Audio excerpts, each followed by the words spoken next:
Start by removing the 10 millimeters. Then remove 13 millimeters.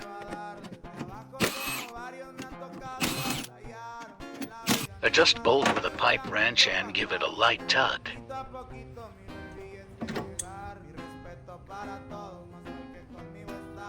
Use self-tapper screws or rivets nuts like me.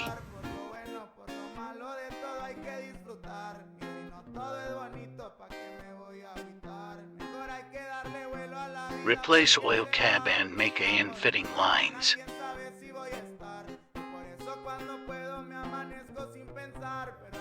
Oh, Big Mama looks so sexy, huh?